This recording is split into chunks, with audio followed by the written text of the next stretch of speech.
안녕하세요. 저는 독일에서 온 에밀리아입니다.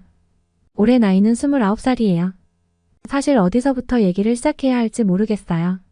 제가 아버지와 한국에서 겪은 이야기를 하게 될 줄은 몰랐어요. 지금 이렇게 사연을 적으면서도 저에게 진짜로 일어났던 일이라는 것이 믿어지지가 않아요. 왜냐면 아버지는 한국을 휴전 국가라고 너무 위험하다고 생각하셨어요. 아버지는 제가 한국 이야기를 꺼낼 때마다 무섭게 화를 내셨어요. 그런데 한국에 오신 아버지가 제 앞에서 닭똥 같은 눈물을 흘리시던 모습이 잊혀지지 않거든요. 평생을 군인으로 살아왔던 아버지가 한국에 오신 뒤 눈물을 펑펑 흘리셨던 그 사연을 지금부터 바로 말해볼게요. 저는 독일에서 대대로 군인의 핏줄의 딸이에요. 유일한 외동딸이라 아버지의 사랑을 독차지했죠. 저를 낳고 나서 세상에 더 바랄 게 없을 정도로 행복해 하셨어요. 그만큼 아버지는 저를 사랑하셨어요. 세상에 예쁘고 아름다운 모든 것들을 다 저에게 주고 싶어 하셨죠. 한국에서는 이걸 딸 바보라고 부른다고 하네요. 우리 아빠는 바로 딸 바보였어요. 제가 넘어져서 조금만 상처가 나도 저의 옆에서 연고를 발라주며 속상해하곤 하셨어요. 그런데 아마 저희 아빠를 아시는 분들이 들으면 아주 깜짝 놀라실걸요? 저희 아버지는 보통의 평범한 회사원이 아니셨어요.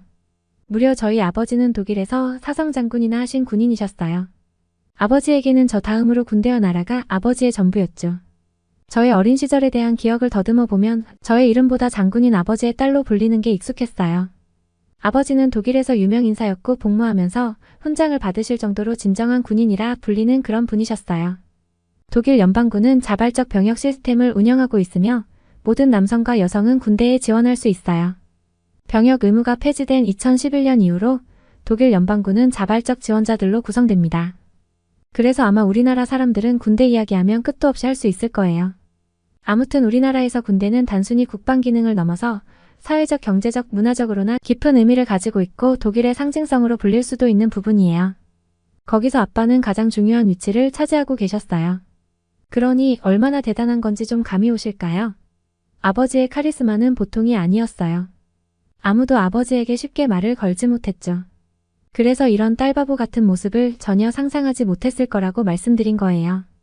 아버지의 군대에서의 영향력은 정말 엄청나셨고 은퇴하기 직전에 아빠는 정말 바쁘셨어요. 작전의 최고 책임자로 여러 방면에서 중요한 역할을 하셨기 때문에 늘 막대한 책임감과 중압감을 가지고 계셨어요. 아버지에게는 군대가 아버지 인생의 전부라는 걸 말하지 않아도 알 수 있을 정도예요. 가끔은 엄마보다 군대를 더 소중하게 생각하시는 것 같았어요. 물론 저를 가장 소중하게 여겨주시기는 했어요. 어린 시절 저희 아버지는 끊임없이 기지와 파병을 오가며 쉬지 않으셨죠. 가끔 아버지는 한 번에 몇 달씩은 집을 비우셨어요. 가족들은 아버지를 언제 다시 볼 수 있을지 궁금해하면서 기다렸던 것이 기억나요. 아빠가 집에 돌아오면 너무 좋았어요. 군대에서는 엄격하고 진지했지만 저와 함께 집에 있을 때는 완전히 저만의 아버지로 딱 변하셨어요. 엄격하던 그 목소리 톤이 갑자기 부드러워지셨어요. 저만 보면 활짝 웃으시면서 귀여운 미소를 지으셨어요. 아버지는 평생을 군에 헌신하셨고 독일군에서 가장 존경받고 훈장을 받은 장군 중 한 명이었죠. 50세가 될 때까지 수많은 중요한 작전을 계획하고 지휘했어요. 모두 아버지의 리더십과 카리스마에 압도당했죠. 솔직히 그래서 저도 아버지에게 제 의견을 잘 이야기하지 못했어요. 아버지는 제가 원하는 것들을 모두 들어주시고 저도 웬만해서 아버지의 심기를 건드리지 않기 위해 노력했죠. 사랑을 받긴 했지만 워낙 카리스마 넘치는 아버지는 무섭기도 했어요. 그렇게 된 데는 아버지의 과도한 사랑이 원인이었어요. 아버지는 제가 커가면서 저희 학교 생활과 친구들에 대해 모든 것을 알고 싶어 할 정도로 과잉 보호를 하셨어요. 제가 친구들과 장난을 좀 치다가 조금이라도 다치면 엄청 크게 다친 것처럼 겁을 먹고 응급실로 달려가셨어요. 상처를 치료한다고 밤새 옆에서 간호해 주셨어요. 처음엔 그게 고맙기도 했지만 제가 청소년이 되고 점점 사춘기가 오면서 조금씩 부담스러워졌어요. 그러다 보니 친구들도 저를 가까이 대해주질 않았어요. 저를 점점 멀리하고 단체 생활에 저를 끼워주려 하지도 않았죠. 게다가 아버지는 집안에서도 약간 군대 같았어요. 예를 들면 하루 일정은 정해진 대로만 해야 하고 정리정돈까지 모든 것이 질서와 규율을 정확하게 지켜야 했어요. 생활 습관에 좋은 영향을 끼쳤지만 그때는 그런 게 너무 답답하고 힘들었어요. 제가 10대가 되자 아버지는 이제부터는 더 정신력을 키워야 한다면서 운동을 시작했어요. 새벽부터 일어나서 아버지 구령에 맞춰 조깅을 해야 했어요. 어린 나이에 정확한 이유도 모른 채 시작된 혹독한 단련은 저의 일과가 되기 시작했죠. 아버지는 공부보다는 무술 기술을 연마를 하라고 했어요. 공부를 하는 시간 외로 기술과 운동을 배우는데 엄청 많은 시간을 할애해야 했어요. 잠은 정확히 오후 9시 반이면 자야 했고 그 전에 모든 일정을 끝내야 했습니다. 다행인지 저는 아버지의 엄격한 가르침 덕분에 공부를 잘할 수 있었어요. 아버지는 끝이 보이지 않는 행군에 팔굽혀펴기와 장애물 코스 훈련도 봐주지 않았어요. 딸이기 때문에 좀 봐달라는 불평을 할 순 없었어요. 예전에는 상처 하나라도 나면 속상해 하셨지만 10대 이후에는 안전을 위해 당연해 하셨죠.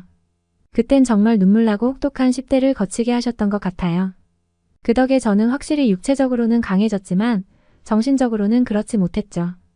우선 저런 혹독한 훈련을 하다 보니 친구들과 놀거나 저만의 시간 자체가 없었어요. 청소년이 되고 혼자 있고 싶을 나이가 충분히 되었는데도 아버지는 여전히 변하지 않으셨어요. 아버지의 눈에는 여전히 저는 어린아이인 것 같았어요. 저는 시간이 가도 아이 다루듯 저를 대하시는 아버지가 점점 이해 가지도 않았고 답답했어요. 아버지로서 저를 너무 사랑하셨다는 건 알아요. 제가 다치는 것을 원치 않으셨던 거겠죠. 하지만 그게 어떨 땐 숨이 막혔어요. 친구들이랑 저는 언제나 자유롭게 놀 수 없었고 아무도 저희 집에 놀러 오려고 하지 않았어요. 아버지가 그냥 평범한 사람도 아니잖아요. 아버지의 과잉 보호도 힘들었지만 저명한 장군의 외동딸이라는 사실도 엄청 부담이었어요. 다른 사람들이 아버지에 대해 이야기할 때마다 자부심이 부풀어 올랐지만 그런 분의 딸이 저것밖에 못하냐는 기대감에 미치지 못할까 늘 불안했어요. 웃기죠? 가장 강한 사람의 딸이 가장 겁을 내며 자라야 했다는 게 말이에요. 저는 사람들이 저를 평가하고 실망할까봐 겁이 났어요. 그럴 수밖에 없었죠. 저는 뭘 해도 아버지 그 이상을 할 자신이 없었어요. 하고 싶은 건 많은데 결코 입 밖으로 낼 순 없었죠. 감사하긴 했지만 아버지의 압박이 점점 원망스럽게 느껴졌어요. 그런데 몇 번의 계절이 지나고 점점 클수록 나를 잃어버리는 것 같았어요. 그래서 집에서 좀 떨어진 곳으로 대학교를 진학하기로 결정했어요. 대학교를 갈 모든 준비를 마쳤을 때 저는 드디어 아버지에게서 벗어날 기대에 부풀었어요. 그때는 참 시원하기도 하지만 죄송하기도 하고 또 한편으론 감사했어요. 아버지의 통치 아래 생활하는 것이 제한적으로 느껴지기도 했지만 결국 그 덕분에 원하는 대학교에 다 지원해서 붙을 수 있었어요. 돌이켜보면 모든 것이 다 아버지 덕에 견고한 토대를 마련할 수 있었던 거죠. 저의 대학 생활은 그렇게 시작되었어요. 기숙사가 있는 대학 생활은 정말로 즐거웠어요. 처음으로 장군의 딸 에밀리아가 아니라 그냥 나였어요. 내가 뭘 좋아하는지 안 좋아하는지 스스로 판단할 수 있었어요. 정말 처음 느껴보는 즐거운 경험이었어요. 20살이 넘어서야 그걸 처음 경험할 수 있었다는 건 굉장히 낯설었어요. 모든 걸 새로워하는 저를 친구들은 참 신기해했어요. 친구들과 노는 시간은 매우 즐거웠어요. 친구들과 화장하는 법, 유행하는 헤어스타일과 쇼핑을 하면서 저의 일상은 또래 여대생들처럼 채워졌어요. 제가 바라던 완벽한 인생이 그려지고 있었죠. 더 이상 새벽 6시 기상이나 예정된 피트니스 훈련을 할 필요가 없었어요. 매일 밤 칼각으로 정리된 방을 검사받는 일을 하지 않아도 된다고 생각하니 너무 좋았어요. 드디어 하루를 어떻게 보낼지 제 스스로 선택할 수 있게 되었죠. 처음에는 이런 자유를 누리는 것이 너무 이상했어요. 처음에는 밤 11시가 넘는 시간까지 친구들과 놀 때 제 자신이 죄를 지은 것 같았어요. 하지만 점차 느끼는 그 해방감은 말로 다 표현하기 부족했어요. 아버지가 봤으면 눈살을 찌푸렸을 만한 옷을 입고 헤어스타일을 하면서 자기 표현을 할 수 있게 되었죠. 물론 아버지에게 갈 때는 그렇게 가지 않았지요. 그래도 아버지와 늘 운동을 하던 습관이 있어서 그런지 아무것도 하지 않으려니 몸이 답답하고 뻐근했어요. 그러다 태권도 동아리가 있다는 걸 알게 됐죠. 태권도라는 무술에 이끌려 저는 동아리 활동을 시작하게 되면서 거기서 새로운 친구들도 사귀게 되었어요. 대학 생활과 동아리 생활은 또 다른 매력이 있었고 소속감을 주었어요. 그동안 그 무엇도 친구들과 이런 소속감이나 유대감을 쌓지 못했던 저에게 꼭 필요한 게 바로 이런 거였다는 사실에 정말 행복했어요. 아버지도 무술을 배우는 동아리라고 하니 반대를 하지 않으셨어요. 아버지는 이제 어느덧 은퇴를 하셔서 집에서 나름 취미생활들을 찾으려 하는 중이셨지만 딱히 즐거운 것들을 찾지 못하시는 것 같았어요. 최근에는 시험이다 동아리 활동으로 바빠서 집에 가지 못했는데 빨리 가봐야겠다고 생각했어요. 제가 집에 자꾸 안 가려는 핑계를 만드는 이유는 아빠한테는 절대 말할 수 없는 비밀스러운 꿈 때문이에요. 그건 바로 한국으로의 워킹 홀리데이를 준비 중이었거든요. 동아리에서 친해진 친구를 통해 알게 된 한국은 단숨에 저를 사로잡았어요. 특히 K-팝 드라마를 너무 좋아해서 그것들을 통해 한국어 공부를 시작해야겠다 마음먹었어요. 제가 알고 있던 한국은 조금 답답하고 정적인 곳이라고 생각했어요. 하지만 친구들에게 전해들은 한국은 제 생각과는 달리 신비롭고 마치 신기루같이 느껴졌어요. 저는 한국의 수도인 서울의 명동에 가서 쇼핑을 하는 게 꿈이 되었어요. 진짜 한국식 바베큐를 먹고 노래방이라는 곳에서 노래를 부르는 행복한 모습을 상상해 보곤 했어요. 한국에 가서 일도 하고 제가 그렇게도 느껴보고 싶었던 한국의 문화에 대해 느껴볼 수 있다면 얼마나 좋을까요? 그래서 비자도 신청했고 결과만 기다리고 있었어요. 물론 부모님에게는 비밀이었지요. 부모님께 상의해볼까 수없이 고민했어요. 그런데 그건 불가능한 일이라는 걸 저는 알고 있었어요. 아버지를 떠보려고 동아리 얘기를 자연스럽게 하면서 한국에 대한 얘기를 했죠. 제 친구가 이번에 한국 여행을 가려고 하는데 따라가 볼까 했더니 아버지는 바로 발끈하면서 그 먼 곳을 간다고? 거기가 휴전 국가인 것도 몰라? 죽고 싶니? 미친 거냐고 하면서 여행을 갈 거면 미국이나 유럽 여행을 가라고 윽박 지르셨어요. 한 번 더 한국 이야기 꺼내면 가만 안 두겠다고 하시는데 아버지가 제게 그렇게 소리 지르며 화를 낸 적이 처음이었어요. 아버지가 저에게 그 정도의 화를 내신 게 난생 처음이라 무서워서 저는 그 자리에서 피했어요. 그래서 저는 이야기하지 못했던 거예요. 이왕 가려고 한 거 후회해도 이젠 늦었어요. 허락을 받느니 다녀와서 나중에 용서를 구하는 편이 더 쉬울 거라고 생각했어요. 왜 그렇게 무리해서 한국을 가고 싶어 하는지 궁금하시죠? 저는 대학에 입학하고 나서 저의 새로운 세계가 열린 것 같았어요. 그동안 제가 자라온 아버지의 보호벽 너머의 삶이 이렇다는 걸 드디어 알았거든요. 그래서 저는 아버지의 딸이 아니라 그냥 제 스스로 삶을 살아봐야겠다고 마음먹었어요. 그러기 위해선 새로운 나라로 떠나고 싶었어요. 그리고 여러 친구들을 사귀면서 세상을 보는 시각이 달라져 있었죠. 많은 사람을 만나고 그들의 생각을 배우면서 저는 이미 예전의 제가 아니었어요. 이제 저에게 아버지의 감시에서 벗어나 생활하는 것이 익숙했어요. 예전처럼 죄를 짓는 것 같은 마음이 사라진 지는 이미 오래였어요. 졸업을 하게 되면 예전처럼 아버지 밑으로 결코 돌아갈 순 없을 거예요. 그러느니 제 마음이 시키는 대로 하는 게 좋을 거라고 생각했어요. 학교를 졸업하고 한국 비자까지 나오고 갈 준비가 다 되었을 때까지도 아버지에게 말할 용기가 나지 않았어요. 그래도 말을 하지 않고 떠날 수는 없는 노릇이었죠. 엄마에게 먼저 제 진심을 이야기했어요. 나의 새로운 삶을 찾아서 이제 곧 한국으로 떠날 거라고 말했어요. 아버지께는 어쩔 수 없지만 저의 마음을 담은 편지를 전해달라고 했어요. 엄마는 눈물을 흘리시면서 오히려 아버지에게 들키면 혼나서 결국 못 가게 될까봐 걱정하셨어요. 그래서 엄마와 둘이 비밀 작전을 짰어요. 아버지가 주무실 때 음악을 틀어놓을 테니 몰래 집에서 빠져나가라고 하셨죠. 아버지는 귀가 밝으셔서 자다가도 일어나실지도 모른다고요. 저는 그렇게 미리 불러놓은 택시를 타고 공항으로 도망치듯 떠났어요. 정말 눈앞이 아득하고 숨막히는 순간이었어요. 왜 아버지와 나는 어긋났을까요?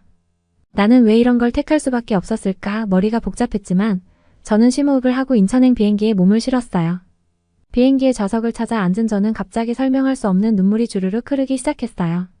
무엇보다 아버지가 어떻게 반응할지 걱정이었어요. 아버지가 얼마나 화가 날지 걱정됐지만 그것보다 저를 생각하는 아버지의 마음을 알기에 죄송했어요. 그래도 저는 언젠간 아버지가 이해해 주셨으면 좋겠다고 말씀드렸어요. 긴장되고 떨렸지만 한편으로는 솔직히 제 자신이 자랑스럽기도 했어요. 평생을 순종적인 장군의 딸로 살았던 제가 드디어 스스로 인생을 걸어가게 되었으니까요. 아버지의 그늘에서 벗어나는 첫걸음을 떼었어요. 제가 왜 이런 선택을 할 수밖에 없었는지 조금이라도 이해해 주시길 바랄 뿐이었어요. 비행기가 이륙하는 동안 하염없이 펼쳐진 하늘을 바라보며 저는 제가 옳은 일을 하고 있다고 스스로를 안심시켰어요. 제가 할 수 있는 건 그것뿐이었으니까요. 꿈처럼 바랬던 한국에서의 생활은 제 인생에서 가장 초현실적인 순간처럼 느껴졌어요. 제가 혼자서 한국에 왔다는 사실이 믿기지 않았어요. 한국의 모습은 제가 상상했던 것보다 훨씬 더 좋았어요. 회사 근처에 얻은 숙소도 깔끔했고 집주인분도 친절하고 따뜻했어요. 오랜 꿈과 기다림 끝에 도착한 저는 모든 것을 만끽하기 시작했어요. 모든 걱정들을 잊고 싶어 더 열심히 즐기고 일했습니다. 저의 사수이자 동료는 저와 같은 독일 사람인 레나였는데 레나는 휴가까지 내서 저를 서울 구경을 시켜주면서 한국에 빠르게 적응할 수 있게 도움을 주었어요. 우리는 금세 친해졌고 같이 밥을 먹고 카페를 가고 쇼핑을 하면서 즐거운 시간들을 보냈어요. 밤에는 홍대 밤거리를 돌아다녔고 그렇게 상상만 하던 노래방도 클럽도 구경해 볼 수 있었어요. 독일에서는 절대 할 수 없었던 일들인 새벽까지 춤을 추며 놀아보기도 했어요. 한국에서의 실제 경험은 제가 TV나 유튜브나 화면으로 봤던 것에 비할 수 없을 정도로 훨씬 더 즐거웠어요. 언제나 금요일과 주말을 기대했지요. 독일에서는 주말에 집에 가야 해서 기다려본 적이 별로 없거든요. 그리고 레나가 했던 말 중에 가장 공감한 말은 한국에 대한 인상은 모든 곳이 말도 안 될 정도로 깨끗하고 완벽히 안전하다는 거였어요. 정말 어디든 안전을 위해 CCTV가 촬영되고 있었고 사람들은 서로가 서로의 CCTV가 되어주며 서로의 안전을 지키고 있었죠. 저는 이런 한국의 면들을 보니까 한국에 있는 게 더 떳떳했어요. 아버지에게 보여드리고 싶었죠. 아버지가 걱정할 만한 곳이 아니었다는 걸요. 솔직히 말씀드리자면 처음 몇 주는 정말 행복했습니다. 그런데 문득문득 외로워지는 시간이 다가왔어요. 시간이 지날수록 머리가 복잡해지고 수많은 생각이 떠올랐어요. 한국에서 지낸 지 6개월 정도 됐을 무렵 부모님이 너무 보고 싶고 그리웠어요. 연락하지 않으려고 독하게 마음을 먹었지만 결국 엄마에게 전화를 걸고 말았어요. 그동안 제가 떠난 후 어머니에게 들은 아버지의 반응은 역시나 제 상상 그대로였어요. 아니 그 이상이었어요. 아버지는 충격을 받아서 더 엄격하고 무서운 사람으로 변하셨다고 했어요. 이제부터 내 딸이 아니라면서 저를 다시는 볼 생각도 없고 제 이름도 꺼내지 말라고 하셨다고 하시더군요. 너무 죄송한 나머지 그 이후에도 몇 번이고 아버지와 연락을 하기 위해 시도했지만 원치 않으셔서 제 연락을 거절하셨어요. 저는 아버지에게 음성 메시지를 남겼어요. 저는 울면서 아버지께 진심으로 죄송하다고 아버지가 너무 보고 싶다는 말을 남겼어요. 그리고 용기를 내서 말했어요. 우리가 너무 멀리 떨어져 있어서 그립다고요. 그리고 한국은 아버지가 생각하는 것처럼 위험한 곳이 아니라고. 내가 살고 있는 모습을 직접 보시고 판단해보면 어떻겠냐고 했어요. 더 이상 피할 순 없으니 직접 마주하고 싶었죠. 아버지의 반응이 어떠신지 궁금했어요. 제 음성 녹음을 들으신 아버지는 눈물을 훔치시면서 바로 비행기 표를 끊으셨다 하시더군요. 그렇게 해서 다행히 드디어 그립고 보고 싶던 부모님을 그것도 한국에서 만날 수 있게 되었어요. 아버지를 기다리며 많은 상상을 했어요. 처음 만나면 무슨 표정을 지어야 할지, 아버지는 어떨까? 나를 안아줄까? 나에게 화를 내실까? 내가 저질렀던 일에 대한 아버지의 첫마디는 뭘까? 곧 공항의 자동문이 열리고 저 멀리 한눈에 아버지와 어머니가 보였어요. 그때 알았어요. 그런 고민은 하나도 필요하지 않았다는 걸요. 우리는 가족이니까요. 저는 부모님을 보자마자 그냥 뛰어가서 아버지를 와락 안아버렸습니다. 아버지는 말없이 그 큰 손으로 제 등을 토닥여 주셨죠. 그 토닥이만에 무수히 많은 말들이 들어있음을 알 수 있었습니다. 하염없이 흐르는 눈물을 겨우 닦고 서울에서의 여정을 시작해야 했어요. 이제 제 선택이 옳았다는 걸 마침내 보여줄 시간이었거든요. 부모님의 짐을 들고 다니면 불편하니까 공항의 짐 배달 서비스를 이용했어요. 아버지는 이런 서비스는 처음이라 한국 사람들을 못 믿겠다면서 그냥 가지고 가겠다고 우기셨어요. 하지만 대중교통을 타야 해서 미심쩍었지만 결국 제 의견을 따랐어요. 나중에는 참 편리하다고 하시면서 잘했다고 칭찬해 주셨죠. 부모님이 오시면 어디부터 가야 할까 100번도 넘게 고민했어요. 그래서 일부러 대중교통으로 이동하기로 했어요. 한국에 대한 매력을 빠르게 보여주려면 역시 지하철만큼 매력적인 수단이 없거든요. 한국의 지하철보다 편리하고 잘 되어 있는 시스템은 그 어디에도 또 없을 것 같아요. 일을 하면서 만나서 친해진 외국 친구들은 해외여행 경험이 아주 많은데 그들이 가장 손꼽아 칭찬하는 게 한국의 교통수단과 사람들의 의식문화, 안전 수준일 거예요. 부모님과 움직이던 시간이 마침 출퇴근 시간도 아니어서 참 좋았어요. 역시 제 판단은 옳았어요. 부모님은 한국 지하철을 타보시더니 정말 깜짝 놀라서 말도 안 된다는 소리를 몇 번이나 하셨어요. 지하철을 타고 가고 있는데 군복을 입은 남자들 몇 명이 우르르 들어왔어요. 아버지는 갑자기 긴장하시면서 쳐다보더라고요.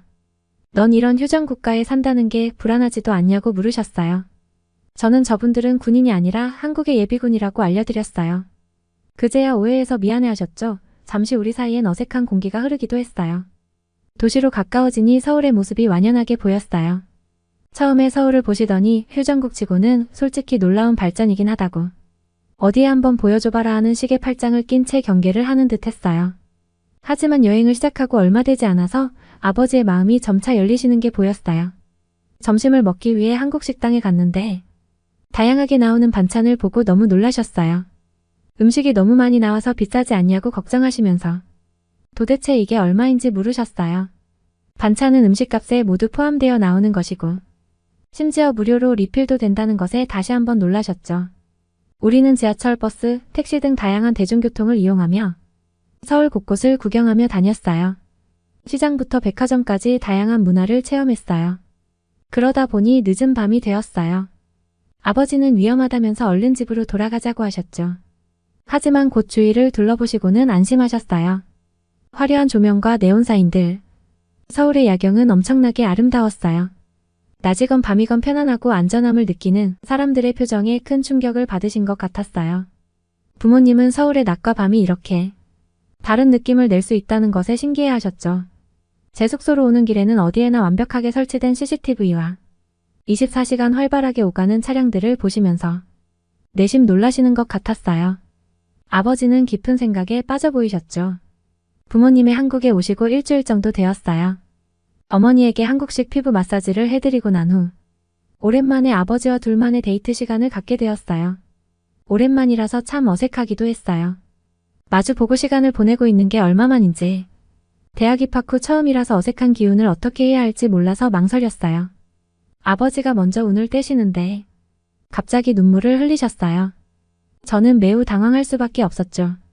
아버지는 저에게 다짜고짜 미안하다고 사과부터 하셨어요. 너는 나의 소유물이 아니었는데. 아버지는 단지 그냥 내가 좀 더 안전하고 편한 인생을 살길 바래서였다면서.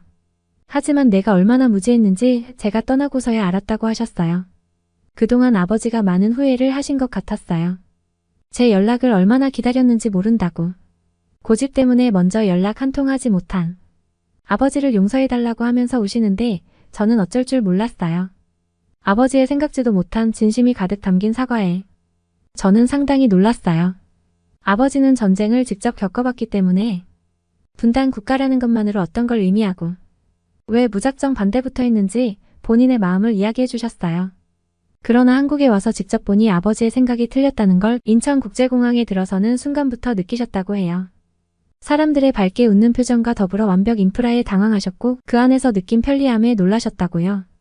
제가 왜 그렇게 한국에 오고 싶어 했는지 알 것 같았다고 하셨어요. 그리고 무엇보다 제가 한국에서 배워나갈 점이 훨씬 더 많을 것 같다고 인정하셨어요. 그리고 정말 내 딸이 언제 이렇게 다 큰 거냐고 하시면서 스스로의 길을 잘 찾아가고 있는 것에 대견해 하시면서 깊은 칭찬까지 해주셨습니다. 솔직히 그렇게까지 감동적인 순간은 상상하지 못했어요. 그냥 아버지가 조금이라도 저를 이해해주기만 해도 좋겠다는 마음뿐이었는데 이 정도로 한국의 문화를 인정하고 저를 이해해주셨다는 것에 감사하고 행복했죠. 아버지와 저는 둘이 카페에서 부둥켜 안고 울면서 서로를 다독여 주었어요. 다음날 아침 공항에서 작별 인사를 나누며 우리는 눈물을 흘리면서도 행복했어요. 아버지가 제가 소중히 여기는 한국 문화에 대해 이렇게까지 지지하고 관심을 가져주실 줄은 꿈에도 상상하지 못했어요. 한국에 다녀가신 이후 저는 아버지와 한층 더 가까워졌어요. 그 후로 우리는 더 자주 대화를 나누기도 해요. 특히 한국이라면 말도 못 꺼내게 하셨던 아버지는 한국 드라마에 완전히 빠지셨어요. 매일 저한테 드라마에서 본 곳을 얘기하면서 그거 본 적 있느냐고 거긴 가본 적 있냐며 오히려 저에게 적극적으로 한국에 대해 물어보곤 하셨죠. 가장 크게 바뀐 건 아버지가 제 삶의 선택에 있어서 간섭도 반대하지도 않으신다는 거예요. 그게 무엇이든 우선 해보라고 응원을 해주십니다. 계속해서 우리의 관계는 점점 더 좋아지고 발전하고 있어요. 여전히 부딪히고 있지만 아버지가 저보다 더 노력해주시고 계시는 걸 느껴요. 저는 그래서 한국에서의 제 일상을 영상으로 담아서 아버지에게 일일이 공유하며 소통하고 있어요. 아버지의 든든한 지지가 저에게는 큰 힘이 되고 서로의 관계가 엄청나게 단단해졌어요. 비록 지금 아버지가 함께 살고 있지는 않지만 이제는 우리 서로가 어디 있는지 중요한 게 아니란 걸 깨닫게 되었어요.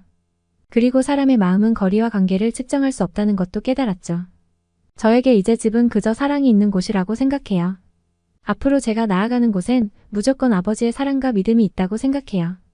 누군가 나를 사랑하고 지지해준다는 걸 확신하니 근거 없는 용기가 생겨나는 것 같아요. 여러분도 꼭 그런 누군가에게 그런 사람이 되어주시길 바랄게요. 오늘 이야기는 독일에서 아버지의 반대를 무릅쓰고 한국행을 택한 에밀리아였어요. 에밀리아의 아버지도 한국을 좋아하게 되었다니 저도 너무 뿌듯합니다. 오늘의 이야기가 마음에 드셨다면 구독과 좋아요를 눌러주세요. 여러분의 구독과 좋아요는 좋은 사연을 소개할 수 있는 힘이 돼요. 이상 감동튜브였습니다.